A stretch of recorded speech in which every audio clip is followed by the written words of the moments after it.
안녕하세요. 원성도 TV를 찾아주신 여러분을 환영하고 사랑합니다. 오늘은 산호라면 이야기 중에서 히토류 전쟁 이야기를 해보겠습니다. 요즘 뉴스에 히토류라는 말이 가끔씩 나와서 이 말이 무슨 말인가 하고 알아봤어요. 근데 쉽지가 않았어요. 무슨 말인지 잘 모르겠어요. 그러나 제가 정리한 거는 이 그림과 같이 우리 지구상에 있는 모든 물질을 여기 표에 표시를 했는데 이 까만 판 안에 있는 그 기호나 숫자들은 우리가 일반적으로 볼 수 있는 말할 수 있는 일반 물질들이고 요 하얀 테두리로 묶여 있는 이 물질들은 우리가 쉽게 이렇게 만날 수는 없지만 아주 세상에 중요한 역할을 한 그러한 희귀한 물질들이다 해가지고 이것들을 희귀 물질, 히토류라고 말하기도 합니다. 이 히토류 중에는 우리가 자주 들었던 뭐 백금, 코발트, 크롬, 니켈, 텅스텐, 리튬, 티타늄, 게르마늄, 우라늄, 폴루토늄 이런 것들이 있는 것입니다. 이런 이름만 들어도 이들이 뭔가 특별한 역할을 하는 물질들이구나 하는 것을 알 수가 있죠. 이 히토류는 18세기 말 스웨덴의 한 채석장에서 한 광물이 발견되었는데 이것을 분석해 보니 이전까지는 알려지지 않았던 금속들이 조금씩 여러 종류들이 들어있는 희귀한 광석이었던 것입니다. 그래서 사람들은 이러한 이 광석을 히토 금속으로 부르고 이와 비슷한 것들을 묶어서 히토류라고 그 그룹을 만들었던 것입니다. 그런데 이 히토류가 주목받는 것은 이 그림에서 보듯이 이 물질들이 독특하고 또 탁월한 그러한 효과들을 가지고 있기 때문입니다. 이 어떤 물질에 이 히토류들을 조금만 미량만 첨가하여도 그 물질이 빛이 나거나 그 물질의 열 전도가 순식간에 올라간다거나 또 뭐 그 반사가 되고 또 그 투명도가 높아지고 이런 여러 가지 현재 첨단 제품에서 필요로 한 기능들을 이들이 올리기도 하고 이들이 새로 만들어내기도 하는 그런 마법적인 그러한 기능을 가지고 있다는 것입니다. 이 히토 금속들이 반도체에 미치는 영향을 한번 알아보겠습니다. 이 반도체를 만들려면은 이 웨이퍼인데 지금 저들이 들고 있는 동그란 판이 이 웨이퍼의 재료가 필요한 겁니다. 이것이 히토류라는 것입니다. 그리고 이것이 반도체가 될 수 있도록 그 설계를 하는 이 기능이 있어야 되는데 이것이 미국이 가장 강력하게 우위에 있다는 것입니다.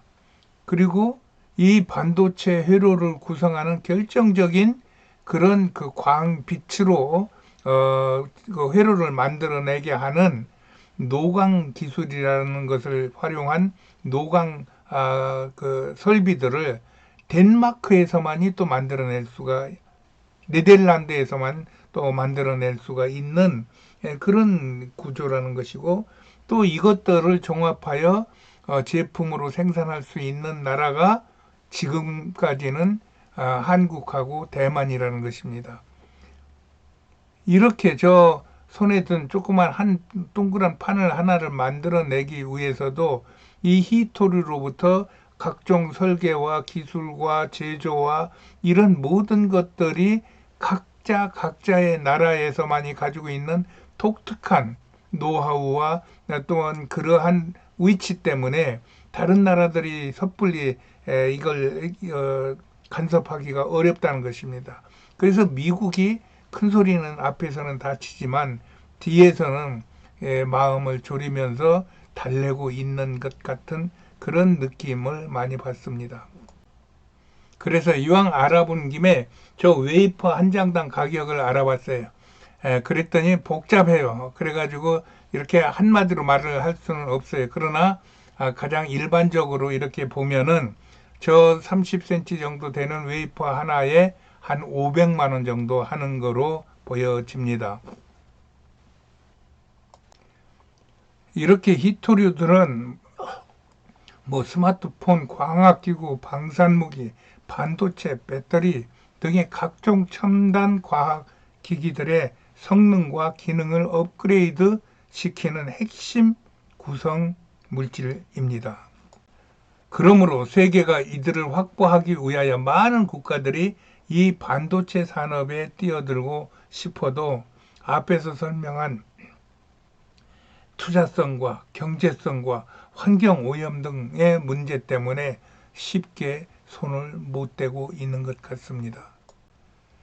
이런 문제로 인하여 선진국에서 이미 생산을 하던 그러한 히토류 채굴을 중단한 사이에 중국에서 히토류 생산에 적극성을 보여 중국은 지금 히토류 생산량의 90% 이상을 생산해 내는 세계적인 히토류 강국이 된 것입니다. 중국은 이렇게 세계 히토류 공급에 대한 주도적인 권한을 무기화함으로 히토류라는 말이 세계 뉴스에 자주 등장하여 우리 귀에까지 들리게 된 것입니다. 그러나 중국에서도 이 히토류가 주로 중국의 내몽골과 신장 우이구르 같은 지역에서 주로 생산되므로 이곳에서 벌어지고 있는 인종 문제와 어우러져 중국 안에서도 지금 복잡한 문제가 나타나고 있는 것입니다. 또한 중국의 세계 제패의 야심을 부수려는 미국의 압박과 또한 몰상식한 각종 정책 공정에 의해서 소수민족의 역사를 찬탈하고 인권을 탄압하는 그러한 문제를 비난하는 열강들의 조직적인 실력 행사로 중국도 앞날이 어떻게 될지 모르는 앞길이 주목되는 그러한 상황인 겁니다. 이런 상황에서 우리나라 강원도의 상동 광산을 히토류 광산으로 보고 세계적인 광물 채굴 회사가 우리나라의 대한중석을 인수한 후에 세계적으로 전설적인 투자 전문가인 워렌 버핏이라는 투자자가 이 회사에 1,000억 원 이상을 투자한 것으로 되어 있어요. 그리하여 우리나라에서도 히토류를 본격적으로 생산하려고 하고 있는 것 같으나 이것도 앞에서 말한 대로 문제가 복잡한 것 같습니다. 그래서 비록 복잡하고 어려운 문제들이 있을지라도 이런 모든 것들이 우리나라의 앞날에 더 큰 발전과 유리함이 될 수 있기를 바라는 마음이 생겼습니다. 이런 나의 마음을 미리 알았는지 지금으로부터 100여 년 전 중국 청나라 시절에 허운이라고 하는 승려가 우리나라 조선에 대한 예언한 것이 영상으로 이렇게 보여서 제가 조금 캡처해 보았습니다. 들어보시겠습니다. 중국의 대승려로 뽑히는 인물이다.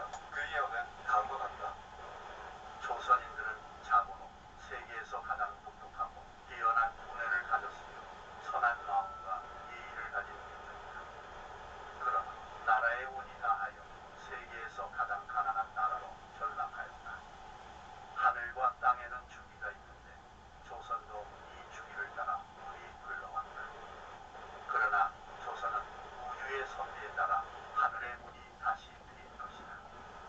내가 죽고 난 다음 80년이 지나기 전에 조선은 다시 통일을 이루게 될 것이다.